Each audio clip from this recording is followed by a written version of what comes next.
All right. Well, what is up, everybody? This is Stevie Breach coming to you here with episode 2 of WWE Unreal.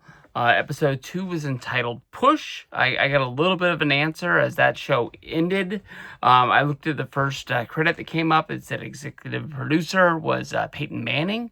So I'm guessing this is done by the same people who put together quarterback as well as receiver. I think they actually did starting five, which was an NBA doc that followed around LeBron James and then Sabonis from the Sacramento Kings. Jason Tatum was featured in that as well.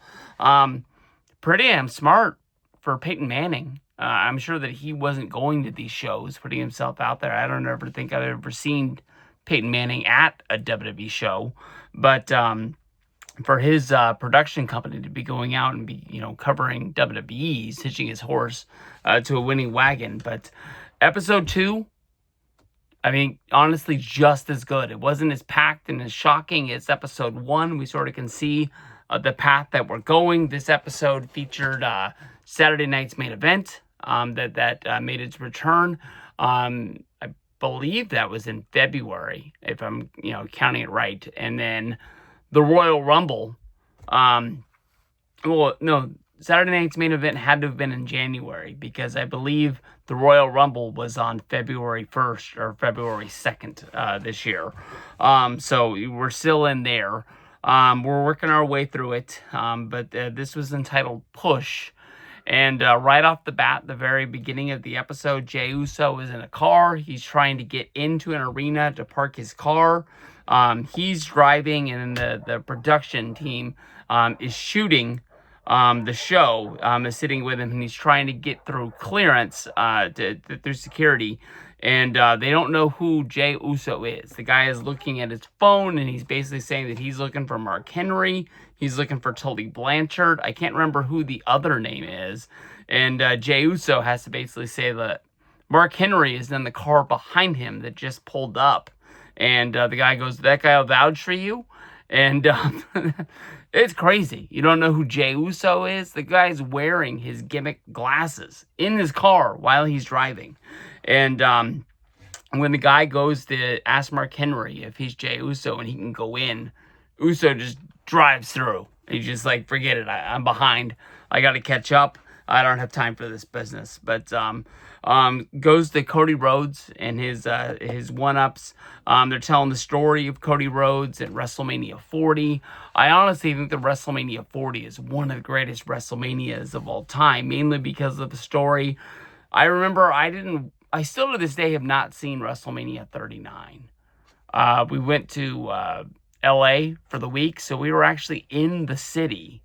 And we went to Universal on Sunday, and then Monday, throughout the rest of the week, we went to Disneyland. We actually ran into Cody Rhodes, I believe, on Tuesday. It was after the Monday Night Raw go-home after WrestleMania, and met him outside of the Tower of Terror, which is now called those Marvel dudes, whatever the heck they are. But surprise of my day to run into him. I remember looking up and just being like, why is Brandy Rhodes at Disneyland? And then was like, oh, wait a minute. That's got to be Cody. The only dude wearing a hoodie in Disneyland, even though we're in April. But sad story telling the loss of Dusty Rhodes and what he meant to the wrestling business and how he, set the stage, having a great career, but then he fell into a part of his career where he couldn't live up to his, I don't know how to say this right. Like, he overextended his means, and he was telling him to sell off some of his wares. And the story that we got from the Cody Rhodes documentary that came out on Peacock a few years ago was that when Cody and his sister wanted to move to Los Angeles to pursue their acting careers, Dusty Rhodes sold one of his Rolexes, and he didn't know this at the time, but once he learned this later in life, it was his goal. And Triple H, Bruce Pritchard, Michael P.S. Hayes, they banded together. They say that they bought the watch from the guy that Dusty sold it to. It sounds like too much of a fairy tale. I believe that they bought him the watch, but not the watch, if you follow me. But if they bought him that watch, if he is wearing his dad's watch, that's one hell of a story to actually track down that watch. I'm not a Rolex guy. I know that they have serial numbers. I don't know if they actually knew the serial number of Dusty's, but that's one hell of a story if they actually did that. We tell the story of Cody Rhodes versus Kevin Owens at Saturday night's main event, and they set this up with at Bad Blood after Cody Rhodes teamed with Roman Reigns. Kevin Owens took exception because he was the one guy that was fighting against the bloodline when he felt that, Roman Reigns was using everybody to fight his fight for him. And Cody just goes out and just says, like, hey, I'll be your tag team partner. And Kevin thought that the title had changed him and that Cody and Kevin were best friends. And the only way for them to stay best friends was for him to take his championship away from him. WWE did something special that I can't think of them doing in the past, was when Kevin Owens attacked Cody Rhodes after the pay-per-view had ended. There was no WWE camera crews around. They were 100% relying on fans shooting the angle, posting it to social media, and spreading the story before Raw and SmackDown that next week, where they actually showed the fan footage that they took. In the past, WWE has kind of been down on fan footage. I can remember that one of my friends on here was actually able to be at the Survivor Series when Sting made his return to, I guess it was his debut to WWE. And he shot the footage, uploaded it onto YouTube, and WWE copyrighted it and took it down. Only for months later, when Sting had a documentary produced by WWE that was released on DVD, to use his footage that they didn't pay him or anything for. I think that they could have just left that let it live on YouTube on his channel. It would have been payment enough. But, sometimes I think that in the world of especially WWE, a huge company like that, the left hand doesn't know what the right hand's doing, and they're taking down videos thinking that they're helping. When I think they've gotten to a point now when they don't want people just uploading full shows or live streaming Raw or anything like that, taking money out of their pocket. But I don't think they have a problem with, people uploading certain things like day in the life of going to WWE Raw, showing how fun it is and stuff like that. I think they sort of got that. Saturday night's main event, we got to see the Winged Eagle for the first time. Cody Rhodes was telling us how important that was because of the history of, Stone Cold Steve Austin holding that belt. I can't remember what names he used. I know that they didn't use Hulk Hogan's name when they were talking about it, but I think they said Bret Hart, Shawn Michaels. They were putting that in there. Kevin Owens, once the match was over and Cody had won, Owens attacked Cody yet once again,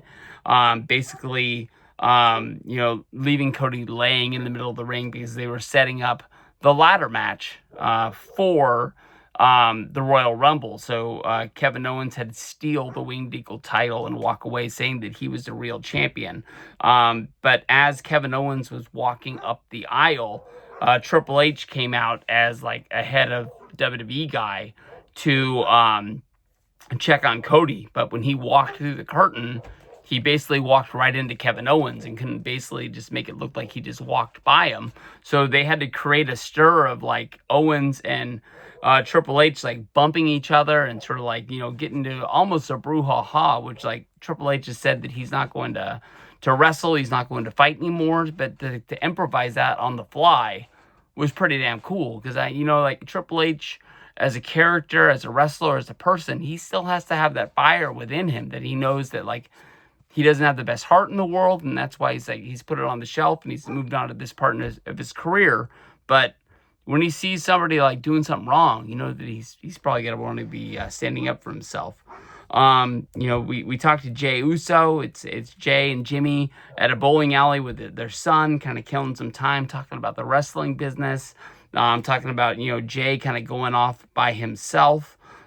We see Jey making his entrance at the Netflix debut when he walked down to the ring with Travis Scott. Little did they know they were going to be turning Travis Scott a month later, coming out with The Rock. I guess The Rock got into his ear and said, come hang out with me instead of hanging out with Jey Uso. They don't show him. I don't know if they use specific shots, but they have edited him walking out with the blunt, smoking it on the way to the ring. They did show that he had the drink in his hand, which I think was a WWE sponsored drink, if I was right. But definitely no blunt smoking on the way down. I thought it was really cool that they showed the booking table when they were trying to put together who they thought was going to win the Royal Rumble. And it was almost unanimous within the room that CM Punk was the best name.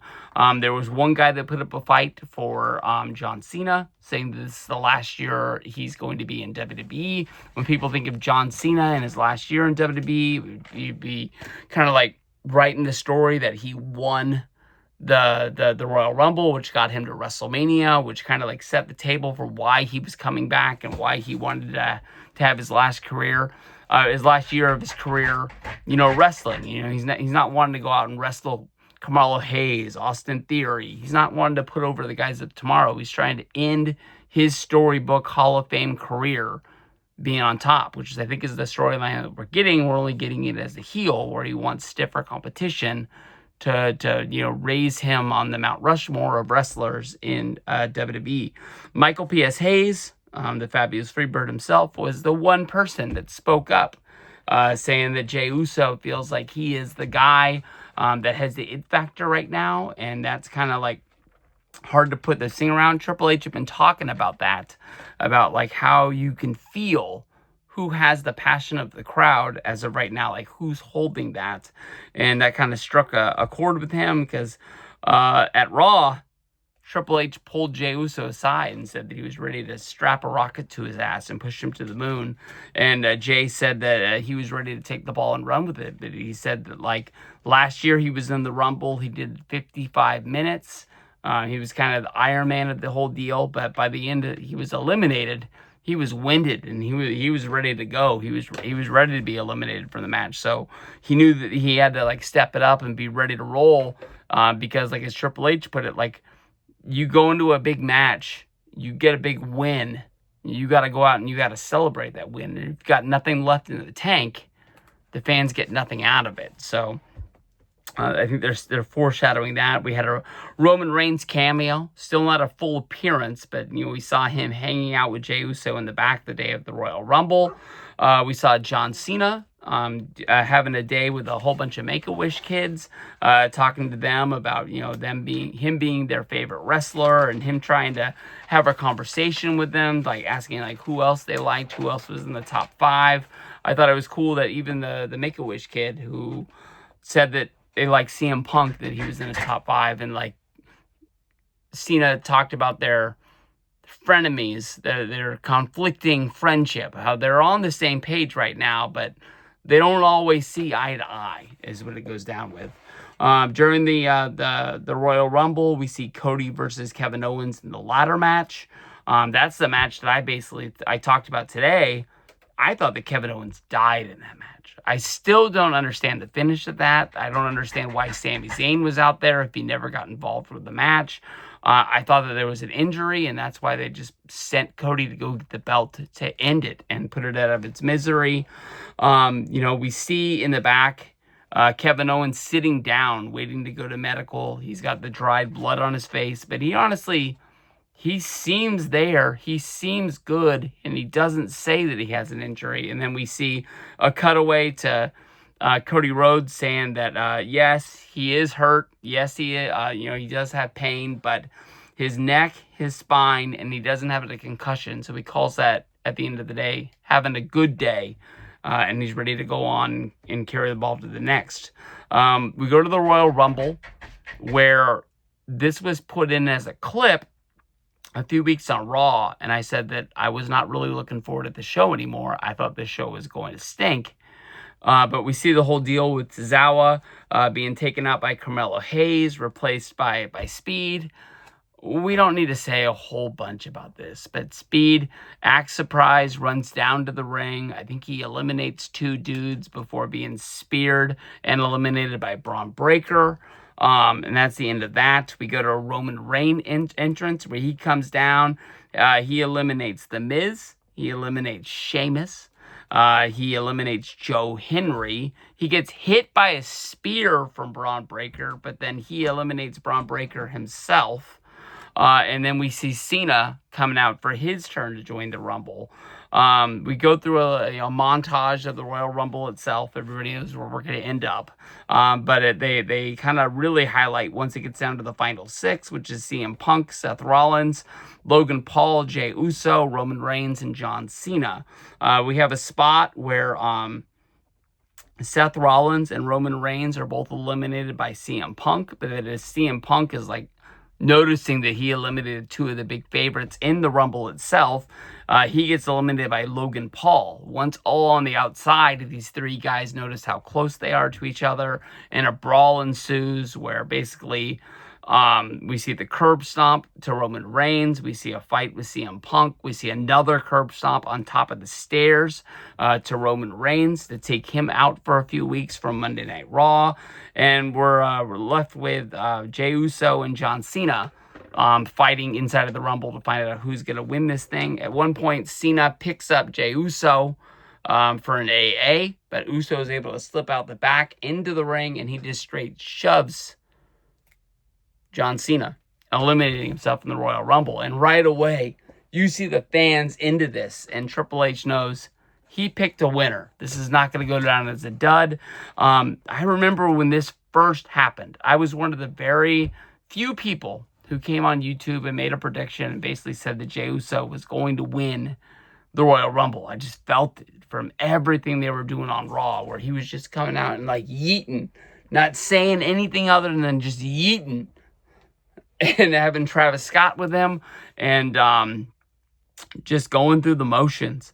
And I was like, he's going to win this match. They didn't show the promo, but he talked about losing at Saturday night's main event, but he was going to win this match to make sure that he got another shot at Gunther, because he was that close, and he knew that he could do it.